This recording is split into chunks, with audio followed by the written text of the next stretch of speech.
bueno, comenzaremos con el segundo tema. Antes que nada quería aclarar lo siguiente, que como tenía que ser presencial, pero tengo entendido de que cuando tienen problemas de salud, digamos, de base, eh, pueden pasar por, por este medio. Y bueno, yo tengo problemas de cardíaco, que ya tienen que operarme 3 veces, no hay que yo no operar. Y entonces vamos a tener que pasar la parte teórica. Ya hablé con el decano, me dijo que uno puede pedir esa opción. Entonces, pero sin embargo, todos los ejercicios, todo lo que hagamos, vamos a tratar de hacer lo que sea en forma eh, presencial, y también el examen, todo eso sea presencial. Entonces, por favor, de todos modos, cualquier cosa yo les comunico a través del auxiliar, por favor, ¿ya? Mientras continuamos más con el asunto por este medio virtual. Bueno, entonces vamos a entrar al segundo capítulo, se llama filtración, drenaje y acción de las heladas. Primeramente vamos a hablar un poquito qué importancia tiene un suelo con la acción de las heladas. Lógicamente en nuestro medio no existe eso, pero sin embargo en otras zonas sí, o también en obras muy puntuales, por ejemplo cuando se hacen frigoríficos, por ejemplo, de conservación de algún producto, entonces podemos tener problemas con el asunto de la helada, o sea, del congelamiento del agua en el suelo. La temperatura tiene una singular importancia, ¿no es cierto? Que cuando el suelo es húmedo y se congela el agua, lógicamente hace que el suelo cambie de volumen. Y ese incremento de volumen tiene grandes presiones que puede deformar una estructura. Por eso es importante cuando se hace alguna obra, supongamos un frigorífico que está permanentemente con temperaturas menores a 0 grados, entonces hay que hacer ciertas precauciones para las obras para que no tenga deformación, tampoco sea afectado justamente por el incremento de volumen al congelarse el agua en el suelo que esté húmedo. Entonces, ahora, lógicamente que cuando ese problema es más acentuado cuando estamos, por ejemplo, en zonas donde se hacen carreteras, por ejemplo, en zonas donde hay congelamiento de agua.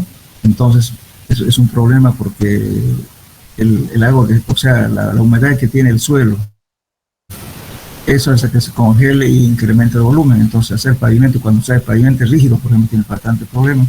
En algunas zonas inclusive tienen que encarpar lo que se tienen que protegerlo para que no haya congelamiento justamente tanto del suelo como también del hormigón, porque el hormigón tiene agua. Entonces es un problema bastante serio en ese caso, hay que hacer especial cuidado en las obras. Y después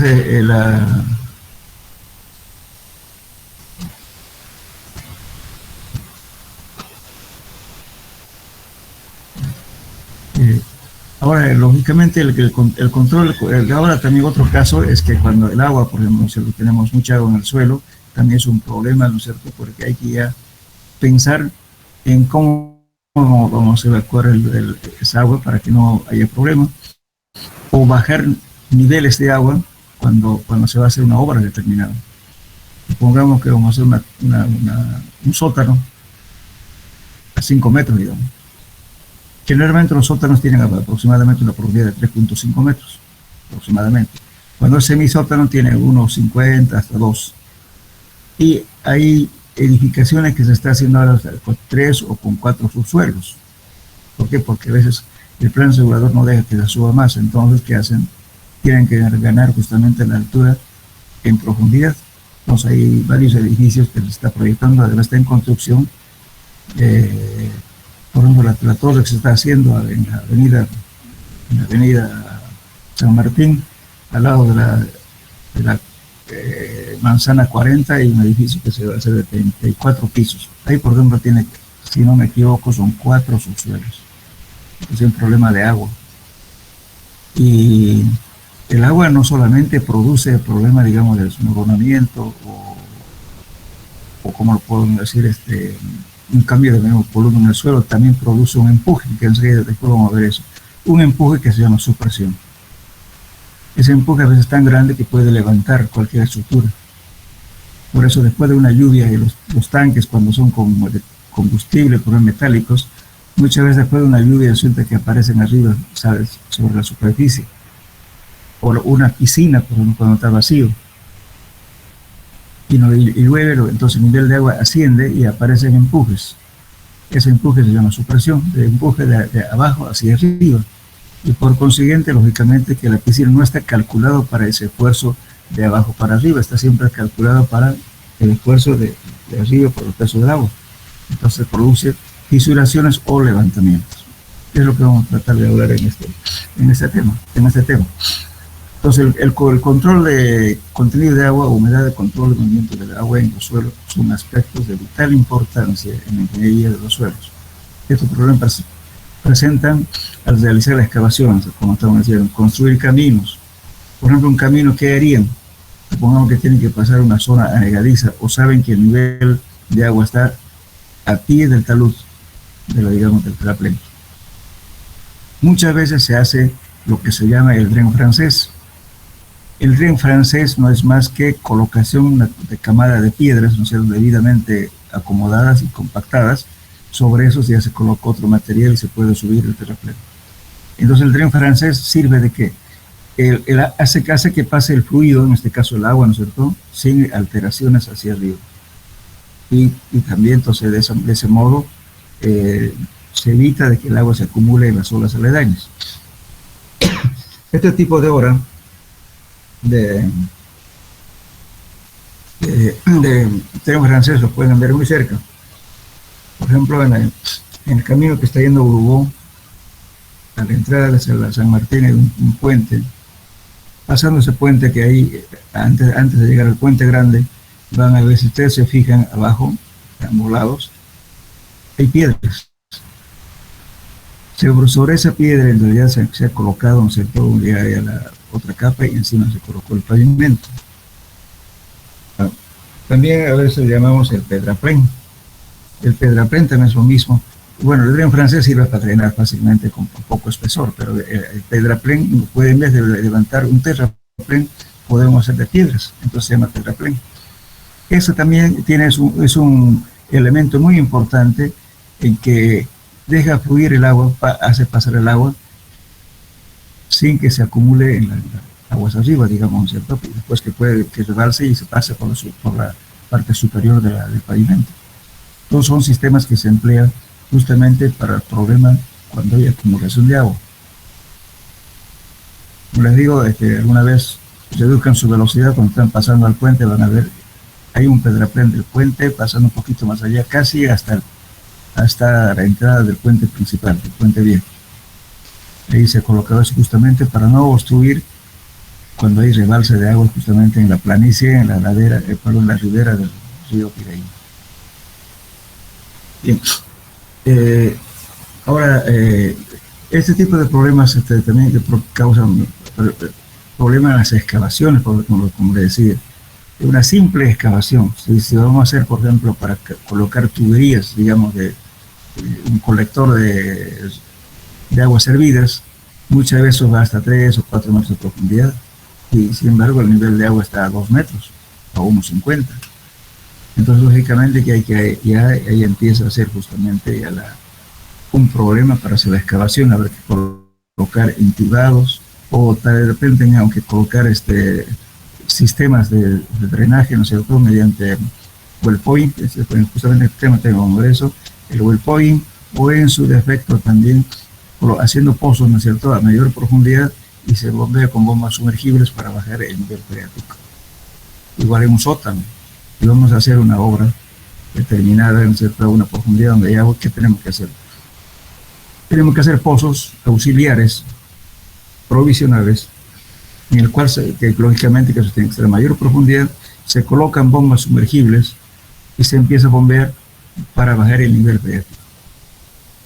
Entonces, una vez que se termina el trabajo, lógicamente el bombeo es continuo para que el nivel se mantenga constante, y hay que trabajar justamente en horas continuas para acabar rápido ese trabajo. Una vez ya que ya se hace la obra, supongamos un sótano, el muro de contención, la base, todo lo demás, entonces, una vez que se haga ese trabajo, entonces ya se deja de bombear. Generalmente casi en todas las obras que tienen problemas de presencia de agua, se hace ese trabajo. En sótanos, edificios,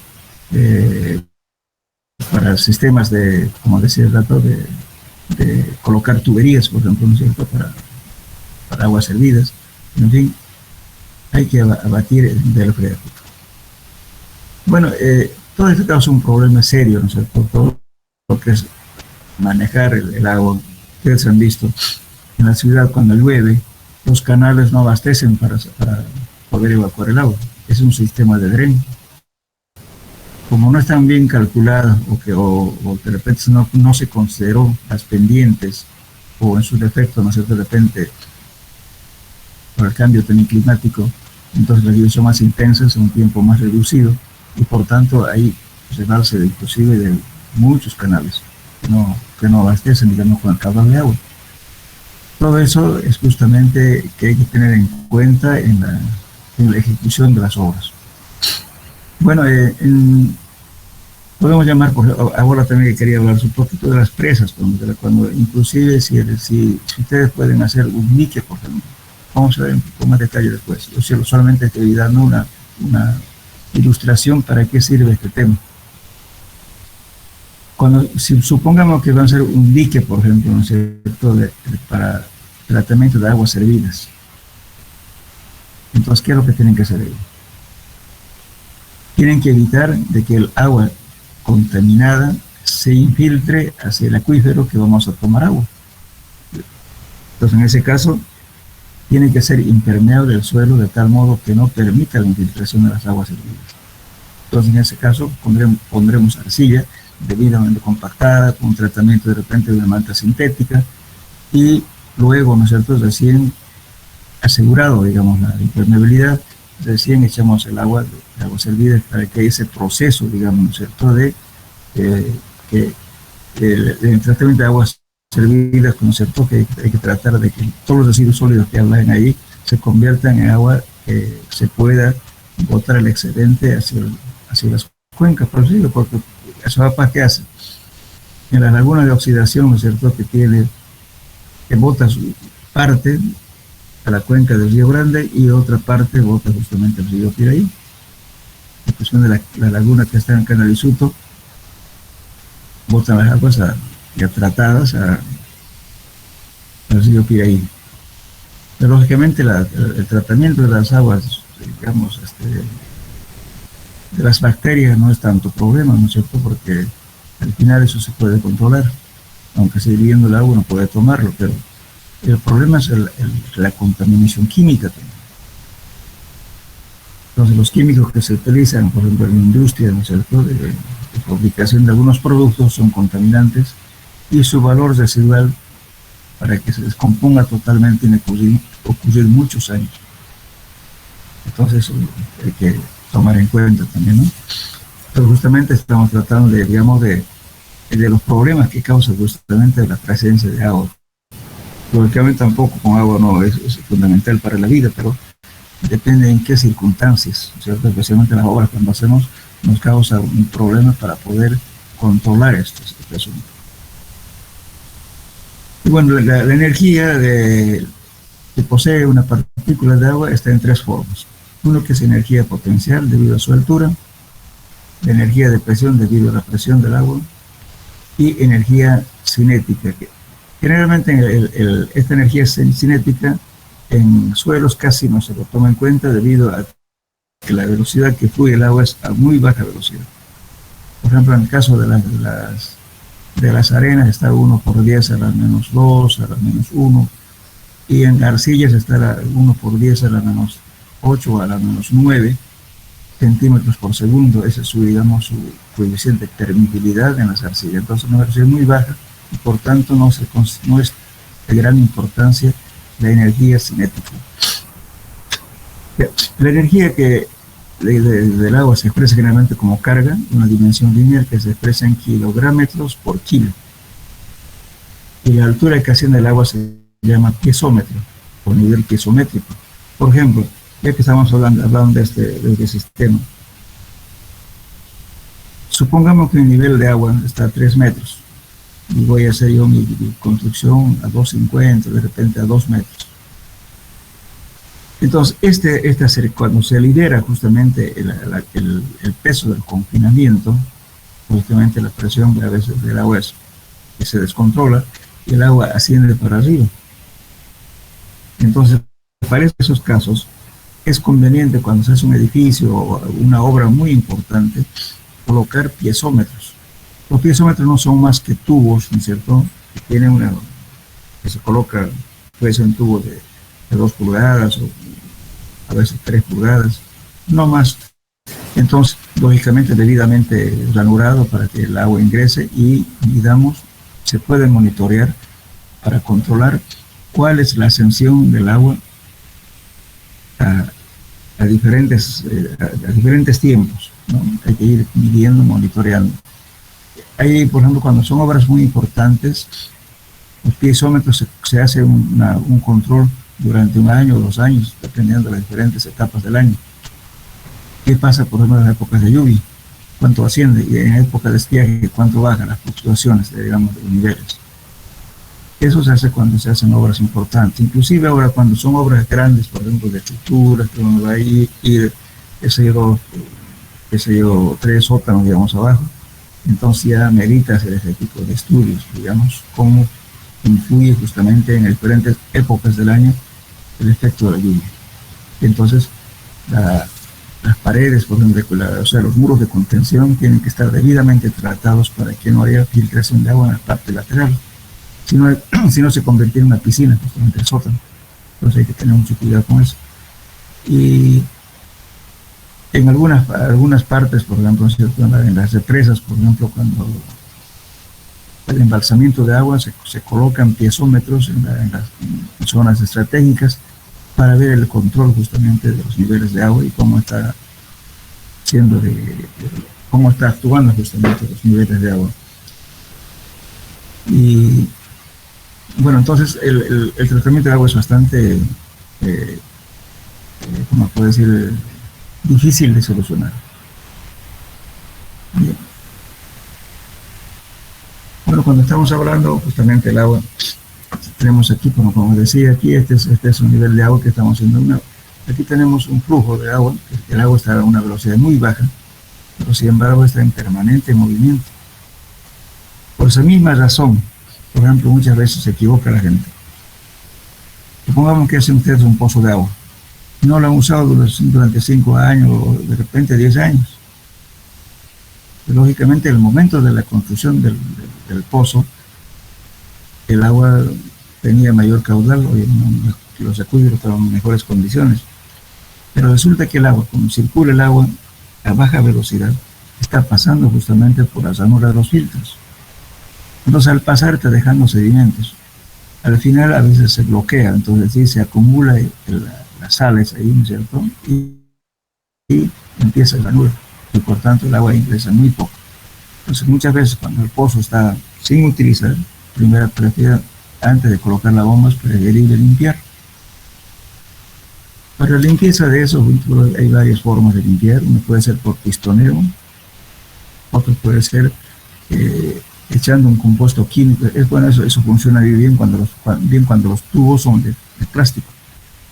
En tubos metálicos no es corrosivo, entonces se le echa un producto y se le espera 24 o 48 horas para que desprenda justamente ese producto, todas las sales que están incrustados en las ranuras de los filtros.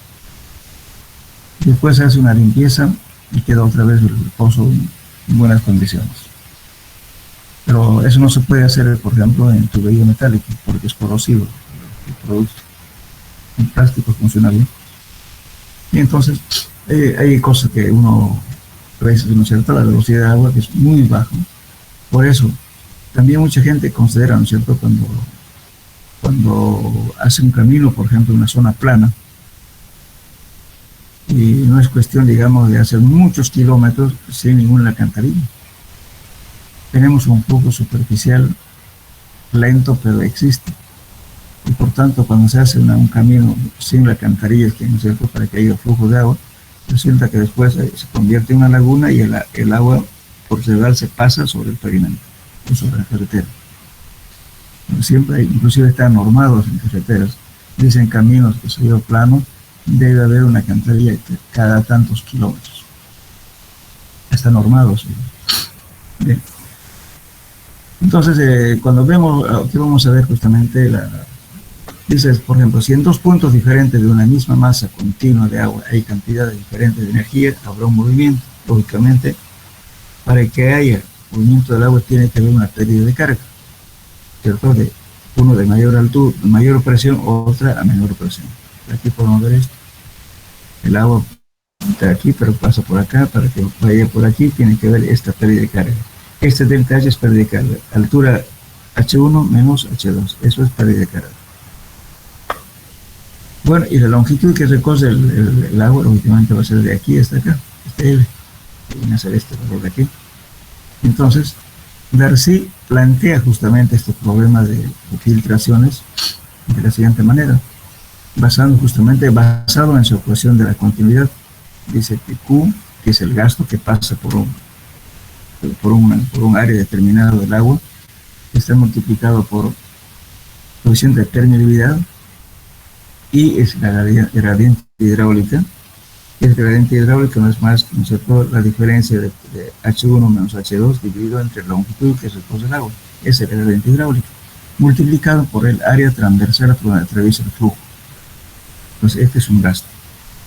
Entonces, delta H, diferencia de altura con aquí. Gasto del flujo o cantidad de agua que pasa por un área determinada. Coeficiente de permeabilidad y área transversal que atraviesa el flujo. Bueno, lógicamente todo esto son valores muy bajos porque justamente este K, que es una velocidad en realidad en metros por segundo, eso lo vimos solo uno, es bastante bajo. Entonces,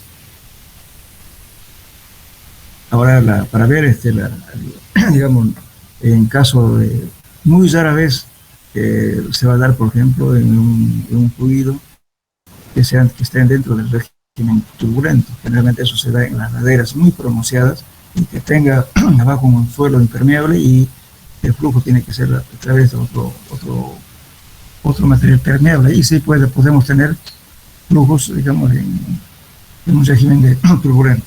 Pero normalmente el flujo es muy lento y entonces siempre fue el régimen laminar.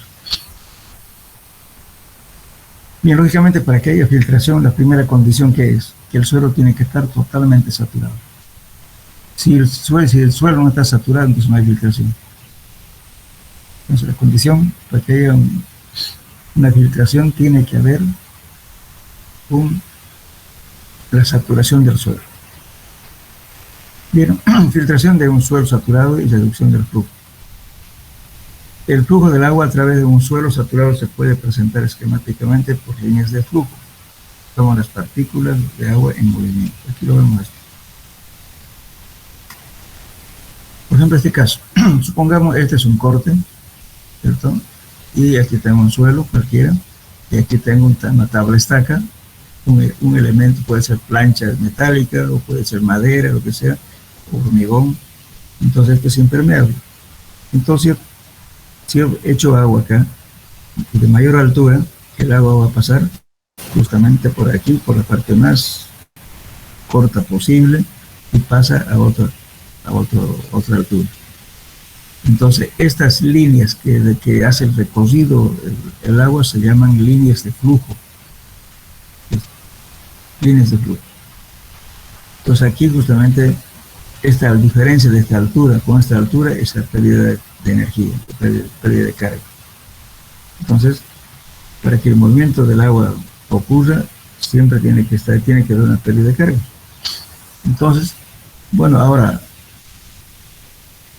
para hacer una red de flujo, ¿qué hacemos? Intersectamos las líneas equipotenciales, que son estas líneas que ven punteadas, son líneas equipotenciales. El conjunto de estas líneas de flujo y líneas equipotenciales forman la red de flujo. Entonces, aquí las diferentes cantidades de energía o carga se pueden representar en la figura por líneas equipotenciales, como digo, estas líneas de aquí, las punteadas, que son líneas de las cuales todos los puntos tienen igual carga. Las líneas equipotenciales son como curvas de nivel de igual energía y las líneas de flujo se las corta en ángulo recto. Que, bueno, cuando hacemos, enseguida vamos a ver eso, cuando hacemos una red de flujo hay que tratar de que este pedacito de aquí a aquí, se llama canal de flujo. Por acá atraviesa un gasto Q. Gasto significa volumen de agua. Entonces, lógicamente, cuando hacemos una solución que es gráfica por método de Horkheimer, enseguida vamos a ver eso, esto se dibuja a escala tratando siempre que crucen en líneas ortogonales, o sea, con un ángulo de 90 grados, para que este canal de flujo sea un cuadrado. Lógicamente, es decir, en este tipo de cálculos, los cálculos no son tan exactos. Va a depender mucho del tipo de dibujo, de la escala que uno emplee, en fin, ¿no es cierto? Pero es de gran ayuda para calcular la filtración del agua a través de un suelo. Bien, entonces, dice, el esquema de la línea de flujo y la línea equipotencial se denomina red de flujo. Entonces, esto es red de flujo. Para que no se olviden, ¿quién me dice que la red de flujo? Están conformadas por las líneas de flujo y la línea equipotencial. Este conjunto de estos elementos se llama red de flujo.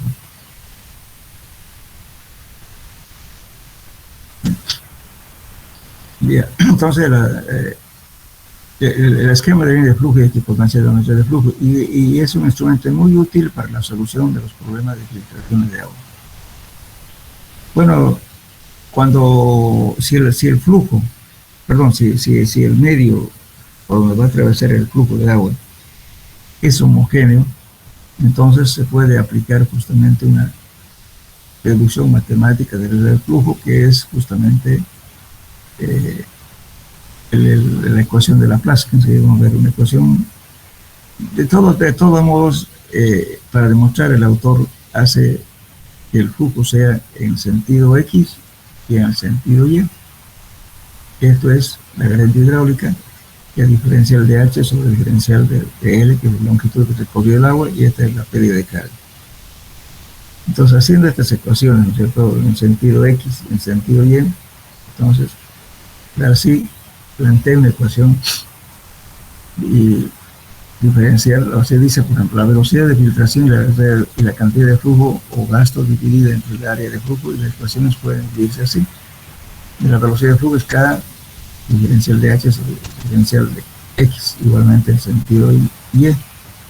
Y aplicando la ecuación, entonces tenemos este sistema de ecuaciones por una serie de familias de curvas. Entonces, la ecuación final al cual llega de Laplace, esta se llama ecuación de Laplace. Entonces llegamos a esta ecuación. Pero esta ecuación de física matemática de Laplace indica la pérdida de energía en un medio resistivo. Esta ecuación es aplicable solamente en el caso de que los suelos sean homogéneos, no en suelos que sean estratificados, sino en suelos homogéneos. Generalmente esta ecuación se aplica para hacer, por ejemplo, un modelo hidráulico, y aplicando, en caso de las represas, generalmente los suelos son homogéneos, casi no varían, todas las arcillas del mismo tipo, entonces puede aplicar esta ecuación para calcular la cantidad, digamos, de flujo, ¿no es cierto?, en un tiempo determinado. Esta ecuación física matemática de Laplace, que indica la pérdida de energía en un suelo resistivo, esta ecuación representa dos grupos de líneas, como decía, en sentido X y en sentido Y.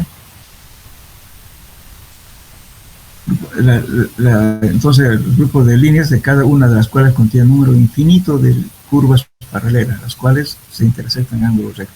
Como decía, por eso, al construir hay que tratar de que intersecte la línea de flujo, que sean perpendiculares a las líneas equipotenciales. Entonces, para ese caso está hecha esta ecuación. Bien, entonces esta ecuación se llama la ecuación, dice, un número infinito de curvas paralelas, las cuales se intersectan en ángulo recto, como se muestra en la red que vamos a ver ahorita. Las líneas equipotenciales forman un grupo de líneas, y el flujo otro grupo de líneas. El conjunto forman la red de flujo. Bueno, entonces más o menos la red que estamos hablando es esta. Este es un canal de flujo. Aquí hay una pérdida de carga. Y entonces este ángulo, como decía, las líneas de flujo y las líneas equipotenciales forman este ángulo recto. Y este es un canal de flujo. Bueno, entonces esta ecuación de Laplace solamente es aplicable, vuelvo a repetir, para suelos que sean homogéneos.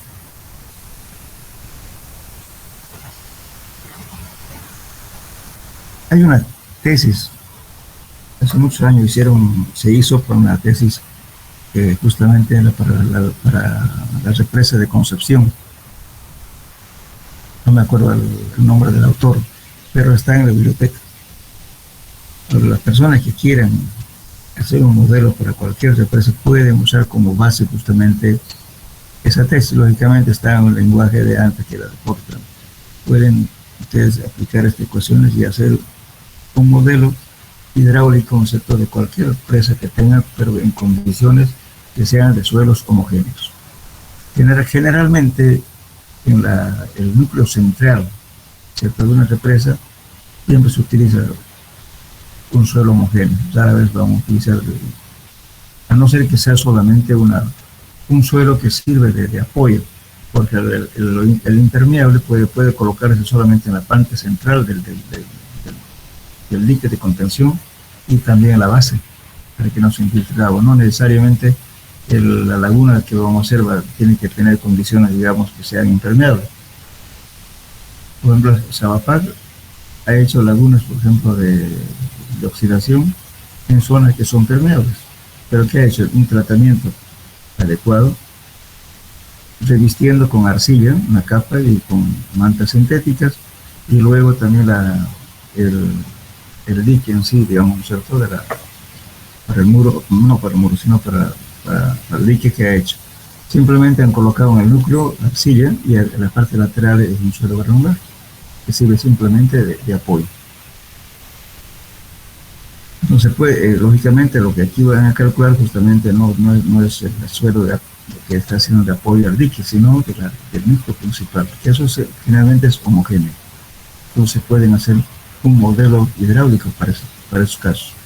Y justamente este alumno que hizo su tesis de grado era para la laguna de Concepción. Está en la biblioteca, si ustedes gustan pueden buscar, no me acuerdo yo el nombre del autor. Bien, ahora, para dar soluciones, ¿no es cierto?, a diferentes tipos de suelos, con diferentes formas geométricas, inclusive de los diques, entonces se hace este procedimiento gráfico de Forchheimer. Esto es medio empírico, pero es el más usado para calcular justamente el flujo del agua o pérdida del agua por filtración. Justamente es más fácil la aplicación de esto. Dice que, o sea, el método de Forchheimer es simple y aplicable a cualquier problema de flujo uniforme en dos dimensiones. El espacio entre cualquier par de líneas de flujo es un canal de flujo, que es este de acá. Un cierto número de canales de flujo NF, por favor, o sea, voy a dar parte por parte. Fíjense, este NF es el número de canales de flujo.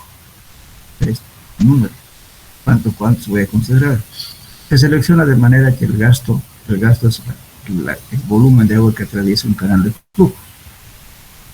El gasto a través de cada uno de un canal de flujo sea el mismo. Usted tiene esta ecuación. Delta Q es delta Q, este es el gasto dividido entre las líneas, perdón, entre los números de canales de flujo, donde delta Q es este valor. Y la pérdida de carga entre cualquier par de líneas equipotenciales es la caída equipotencial del H, que es este de aquí. Si se selecciona un cierto número de caídas equipotenciales, eso se llama el número de caídas equipotenciales, se llama ND, de manera que todas sean iguales, se tiene este valor. Delta H', o sea, esta caída equipotencial, es igual a delta H sobre ND. El ancho de cualquiera de los elementos de esa Z de flujo es A, como ven aquí, A y también es B. Entonces, ¿qué hay que lograr? Que para que sea cuadrado esto, tiene que ser, primero, estos ángulos que sean ortogonales y que A sea igual a B. Entonces hay que ir ajustando el dibujo para llegar de que A sea igual a B. El ancho y la altura. Y la distancia entre las líneas equipotenciales B, como se indica en esta figura. Entonces, la tercera dimensión, justamente cuando se calcula un flujo de océano, la filtración, es por un metro. Supongamos una represa tiene una longitud de, qué sé yo, de 50 metros o 100 metros, digamos. Entonces, nosotros vamos a calcular para un metro más o menos. Por eso dice, la tercera dimensión en longitud es 1. Entonces, si queremos saber el total de todas las represas, entonces multiplicaremos por 100, el resultado que vamos a tener por 1, multiplicamos por 100, eso nos da la cantidad total. El gradiente y el gasto están dados por esta ecuación. Entonces, al final, esta es la ecuación de Darcy, que partimos de acá, fíjense, delta Q es Q sobre el, reemplazando todas estos valores que hemos visto acá, vamos a llegar a esta ecuación. K es el coeficiente de permeabilidad, y si fíjense aquí,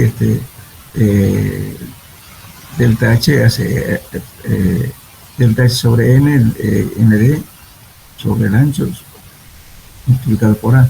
Entonces este valor vamos a hacerle que A sea igual a B, entonces nos va a quedar K delta H por N, sobre ND directamente. Entonces pero por 1, porque pues estamos trabajando por un valor unitario. A ver, aquí vamos a ver.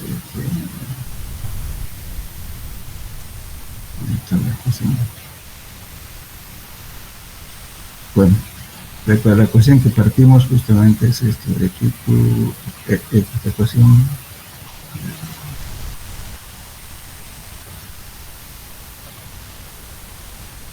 Y entonces es la ecuación de Darcy. Entonces, haciendo que, como les decía, cuando yo los veo simplemente haciendo un paso algebraico, ¿cierto? Estoy poniendo A sobre B, NF sobre ND, entonces esto va a ser 1. Y por tanto la ecuación queda así. K delta H por NF, todo esto sobre ND. Esta es la ecuación propuesta por Forchheimer para calcular justamente la filtración. Entonces, lo que da como resultado de la OCET es justamente por una red de flujo, digamos, ¿no es cierto?, que sea para un canal de flujo cuadrado. Para esa condición estamos haciendo esta ecuación. Si no fuera cuadrado, entonces quedaría este B sobre A. Pero generalmente el autor recomienda de que esto que sea el ancho y en las dos dimensiones que sean iguales para que sea 1. Bueno, entonces, ahora los pasos a seguir para la construcción de la red de flujo son los siguientes. Primero, hacer a escala un dibujo que muestre la masa del suelo, los límites permeables a través de los cuales el agua entra y sale del suelo, y los límites impermeables que limitan o confinan el flujo. Lo primero que hay que hacer. Como en esto. Entonces, ¿qué hay que dibujar? Aquí está la altura del agua, aquí tenemos otro nivel de agua, entonces el agua es abajo y aquí está agua es arriba. Entonces, el flujo que se va a dar justamente va a ser por este estrato. Es permeable. Bien. Entonces, bueno, para hacer eso, primero que es lo que voy a leer de nuevo. Hacer a escala un dibujo que muestre la masa del suelo, los límites permeables a través de los cuales el agua entra y sale del suelo, y los límites impermeables que limitan o confinan el flujo. 2. Dibujar 2 o 4 líneas de flujo que formen ángulos rectos con los límites permeables a la entrada y a la salida, y que sean aproximadamente paralelas a los límites impermeables. Primeramente se hace un dibujo, después dice 3, dibujar líneas equipotenciales que formen ángulos rectos con las líneas de flujo, de manera que el ancho y el largo de cada figura sean iguales. Un canal de flujo tiene que ser cuadrado, ¿no? Luego se hace un reajuste de la línea de flujo y la línea equipotencial hasta lograr que las intersecciones formen ángulos rectos y que los canales de flujo sean cuadrados. Esa es la condición. Entonces, la ecuación que vamos a manejar es esta ecuación. Pónganse en su formulario por favor. Este es para calcular la filtración. Bueno, aquí vamos a hacer un ejemplo. Lógicamente esto es un dibujo que no está muy a escala, por eso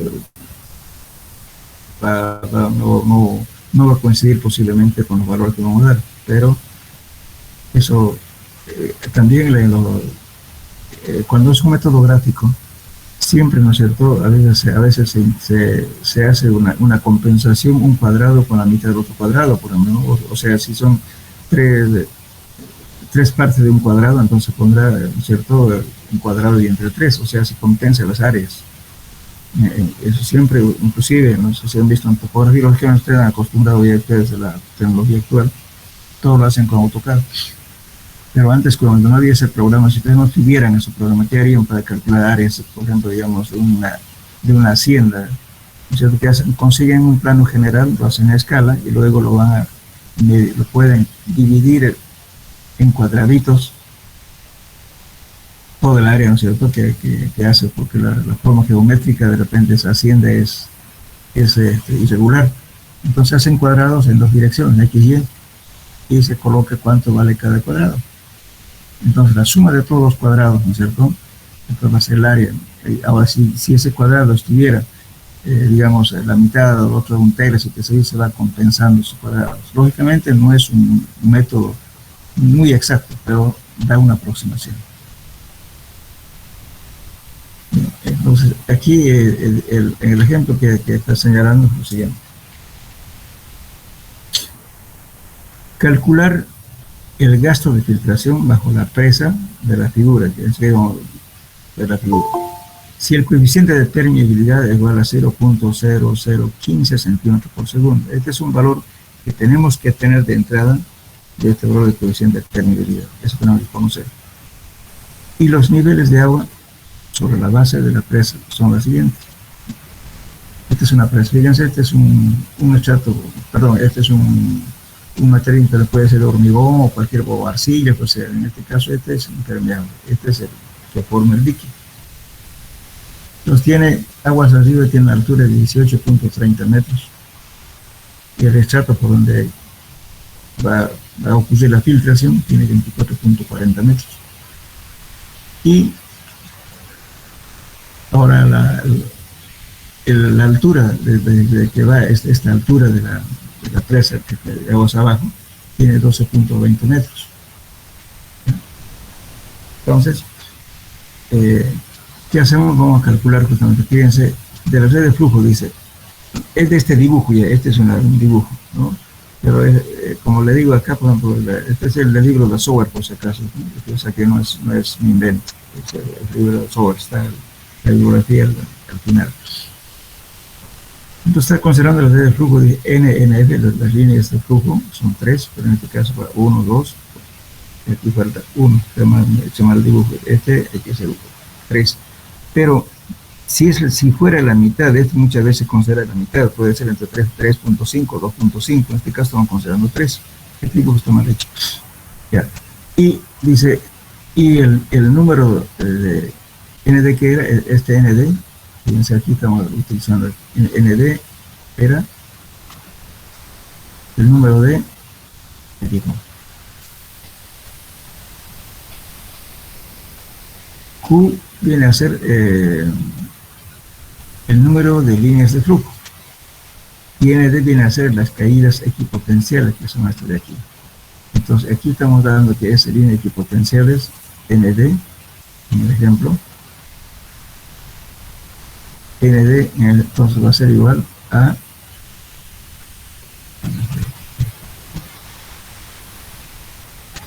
ya ND 9.5. estamos considerando estas líneas de aquí, son 9.5. Lógicamente, como le digo, posiblemente por este figurita de acá lo compenso con 9.5. Eso va a depender mucho de los ajustes del dibujo que hagan ustedes. Entonces ahora la altura, la pérdida de carga, que es esta altura 18.30 metros que viene aquí, y ahora este valor de acá viene a ser 6.10 metros, que viene a ser justamente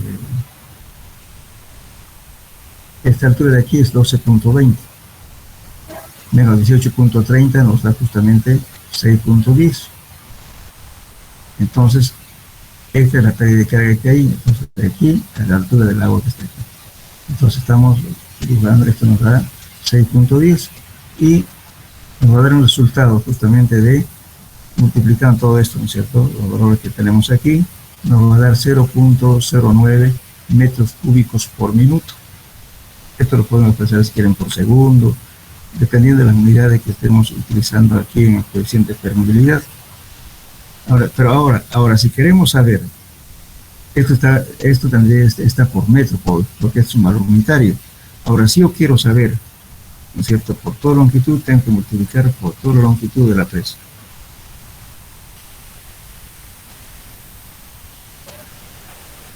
Ahora, ya está multiplicado todo esto para tú, ya.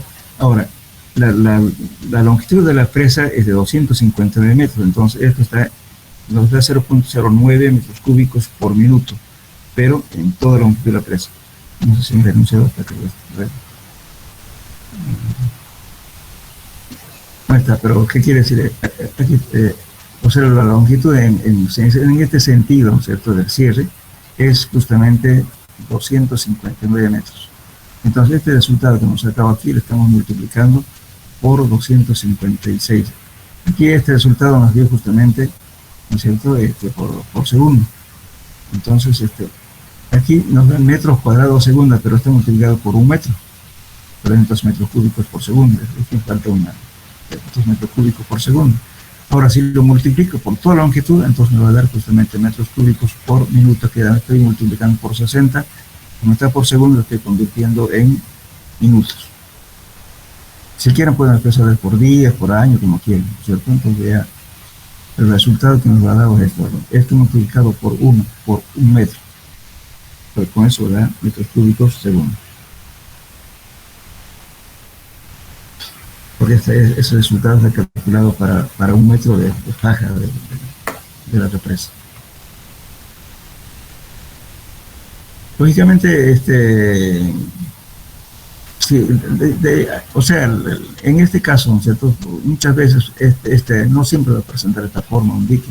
Puede presentar que de repente que esté hundido más acá, o de repente con dentellones. Hay algunos que ponen así y ponen aquí una base de mayor altura. Entonces ese dibujo es medio imaginario en realidad, es un método netamente gráfico.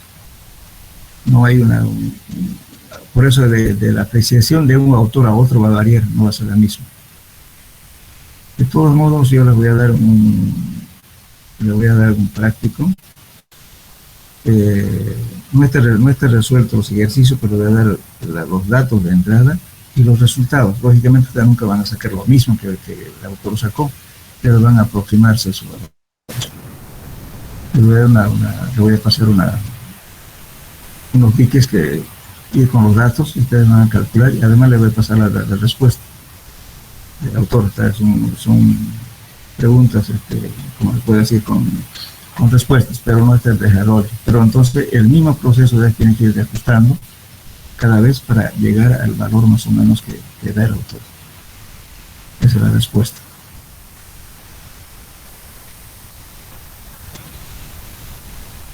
Bueno, creo que tienen ustedes clase después de las 8:30, ¿no? Hola. Sí, ingeniero. Bien, entonces dejaremos aquí vamos a la próxima clase, vamos a continuar con el tema. Este es un poquito largo, fíjense acá, vamos a ver.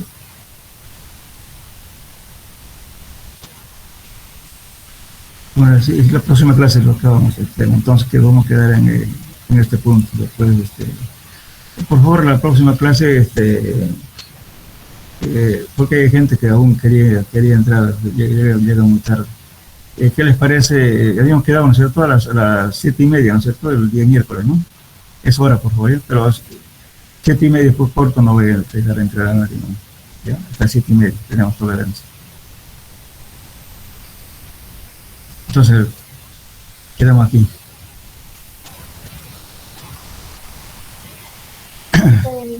Efecto de filtración aquí, vamos a quedar, ¿ya? Por favor. Ecuación 196. Ya, entonces hasta el día miércoles, por favor.